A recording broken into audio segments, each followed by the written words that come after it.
दोस्तों आज हम बात करेंगे एक एनजीओ के बारे में। एनजीओ है बॉलीवुड का एक बहुत बड़े सो कॉल्ड सुपरस्टार का।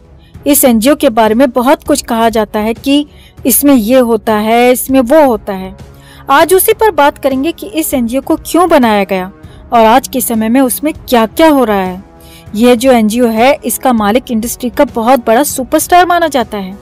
फुटपाथ पर सोए हुए लोगों को कुचल देता है, जानवरों को वो अपने शौक के लिए मार देता है। अब हमें लगता है कि आपको इस एनजीओ या इसके सुपरस्टार का नाम लेने की जरूरत नहीं होगी। अब बात करते हैं असल मुद्दे की। दरअसल 1998 में एक फिल्म की शूटिंग के दौरान एक एक्टर एक जानवर का शिकार करता है, एक ऐसे जानवर का जिसकी हत्या करना सरकार की तरफ से पूर्ण रूप से प्रतिबंधित है, क्योंकि उस प्रजाति के जानवर हिंदुस्तान से विलुप्त होते जा रहे हैं और सरकार का ये भी कहना है कि अपने शौक के लिए किसी निर्दोष बेजुबान जानवर को मारना आपराधिक कृत्य है। लेकिन इस सुपरस्टार ने अपने शौक और मजे के लिए उस जानवर का शिकार किया, तभी इस पर केस दर्ज हो गया और 1998 से ही इस एक्टर पर आपराधिक केस चलने लगा। अब बात करते हैं एनजीओ की। एनजीओ की स्थापना की गई 2007 में और इसका ये मालिक जो सबका भाईजान बना फिरता है, ये इसका असली मालिक नहीं है दोस्तों।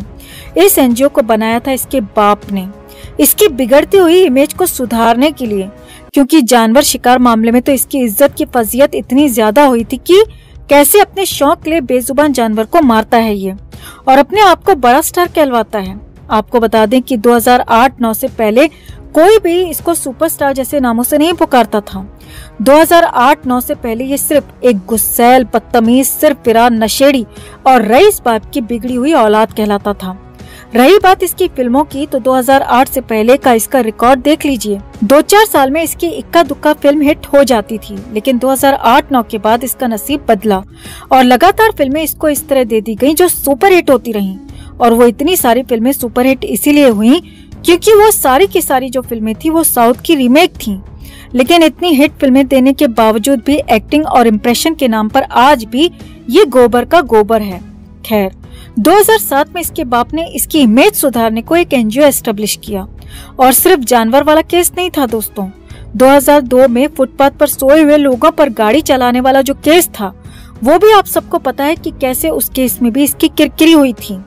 ऐसा हो गया था कि हर तरफ इसकी इमेज एक बैड बॉय के रूप में बनती चली गई।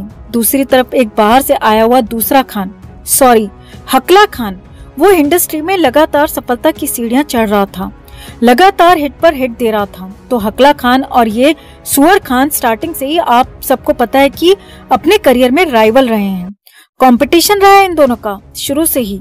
तो जब ये देखा कि अरे बाहर से आया हुआ अपने जुगाड़बाजी से एक बाहर का लड़का इतना बड़ा स्टार बन गया, तो वहाँ पर क्या हुआ कि जुगाड़बाजी शुरू कर दी गई, दिमाग लगाना शुरू कर दिया इसके बाप ने।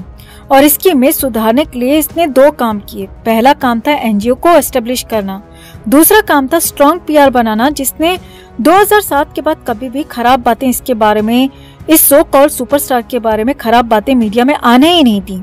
और ऐसा नहीं है कि सिर्फ पीआर की वजह से खराब बातें सामने नहीं आई, बल्कि मीडिया को भी खरीद लिया गया था। आप एक चीज सर्च करना कभी, 2007 के पहले इस सुपरस्टार भाई खान के बारे में जो खबरें आती थी, आज इसने किसी को एक्टर से झगड़ा कर लिया, आज इसने किसी फैन को पीट दिया, आज कोर्ट हियरिंग पर जा रहा है, आज नशे की हालत में दूसरे एक्टर को गाली दे रहा है। इस तरह की खबरें ज्यादा आती थी 2007 से पहले। और साल 2008 के बाद की आप खबरें उठाकर देख लो, भाई खान ने ये चैरिटी की, भाई खान ने वो चैरिटी की, आज फैन के लिए ये किया, आज वो किया। मतलब इतना ज्यादा हाईलाइट कर दिया इस बंदे को कि जैसे दुनिया का सबसे बड़ा दानवीर यही है।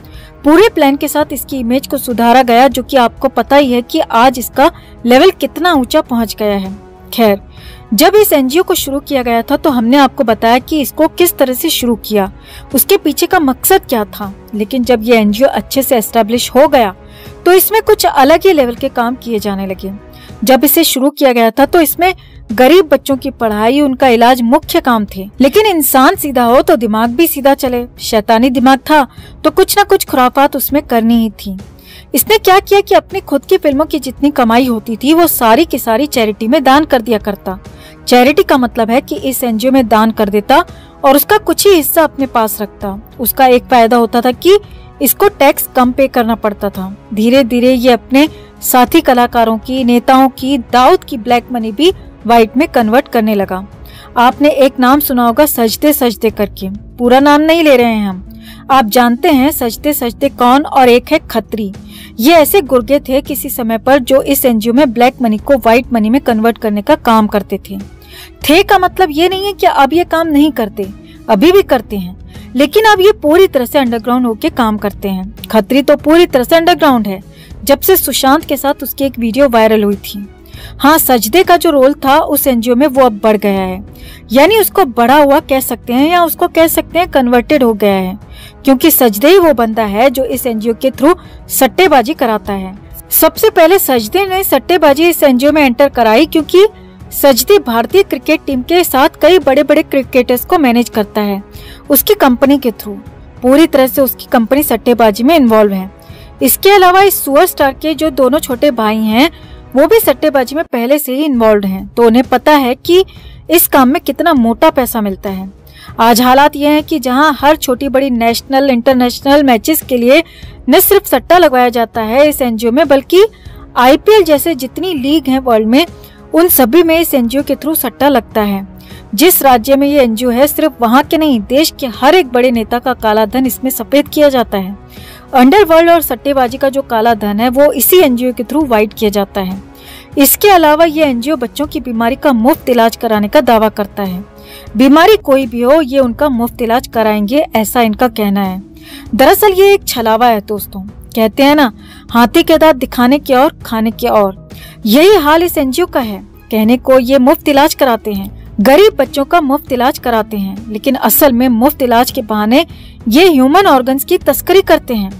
गरीब बच्चे जो अपना इलाज करा नहीं सकते, जिंदगी और मौत के बीच जूझ रहे हैं, उन्हें मरा हुआ दिखाकर उनके ऑर्गन्स निकाल के इंटरनेशनल मार्केट में बहुत ऊंचे दामों पर सेल करते हैं।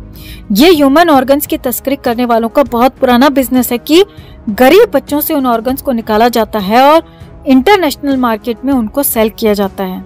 और आज के समय में ये सब काम डायरेक्टली नहीं हो रहे हैं, बल्कि ये बड़े बड़े एनजीओ के द्वारा ये काम किए जा रहे हैं। और ऐसा नहीं है कि इस काम में ये अकेला एनजीओ है, लाखों ऐसे एनजीओ हैं इस देश के अंदर जो समाज सेवा के नाम पर इसी गोरख धंधे से जुड़े हुए हैं।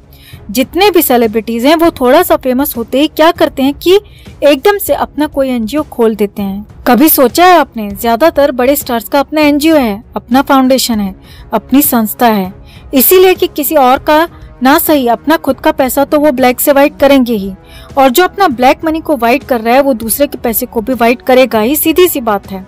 अब सवाल आता है कि जब ये एनजीओज इतनी ज्यादा अंधेरगर्दी मचाते हैं या मचा रहे हैं, तो राज्य सरकारें क्या कर रही हैं या केंद्र सरकार क्या कर रही है? तो आप इतना समझिए कि सरकारें किसी की भी हों दोस्तों, किसी भी पार्टी की हों, सभी को चुनाव लड़ने को पैसा चाहिए, और वो पैसा भी पार्टी को कोई भी बड़ा नेता जो है वो अपने खुद के पैसे से कभी चुनाव नहीं लड़ता है। सब चंदा लेती हैं बड़े बिजनेसमैन से, ऐसे गोरख धंधा करने वाली संस्थाओं से। आज इन जैसे देशों में लाखों एनजीओज हैं जो न सिर्फ अच्छे से चल रहे हैं बल्कि फल फूल भी रहे हैं, और उसका सबसे बड़ा कारण है उनके फेंके हुए टुकड़े। जिसकी सरकार आती है उसे ये लोग टुकड़ा फेंक देते हैं, जिससे कोई भी इनके खिलाफ एक्शन नहीं लेता है। वैसे तो एनजीओ वाले मीडिया को भी खरीद कर रखते हैं, लेकिन सभी एनजीओ ज्यादातर गरीब लोगों में, गरीब बच्चों में डील करते हैं, तो गरीबों की खबरें तो वैसे भी हाईलाइट कभी हो ही नहीं पाती है मीडिया में, जिससे इन एनजीओ का ये काला धंधा वो हमेशा चलता रहता है, हमेशा चलेगा भी। अब जब सरकार एनजीओ पर कार्रवाई करती भी है, आपने देखा होगा कि इस एनजीओ को बंद करवा दिया, 1000 एनजीओ को बंद करा दिया, तो वो क्या होता है कि छोटे छोटे एनजीओ पर कार्रवाई होती है, जिससे बड़े एनजीओ साफ साफ बच जाते हैं, और सरकारें भी दिखा देती हैं कि भाई ये फ्रॉड एनजीओ पर कार्रवाई कर रही हैं। ये होती है तिकड़मबाजी सरकार की और इन जैसे एनजीओ की। तो ऐसे बॉलीवुडिया एनजीओ के बारे में आप क्या सोचते हैं? कमेंट में आप भी अपनी बात, अपनी राय जरूर रखें। वीडियो को लाइक और शेयर कर अपना प्यार और सपोर्ट भी जरूर दिखाएं। चैनल के साथ जुड़कर चैनल को सब्सक्राइब कर हमारी आवाज बने।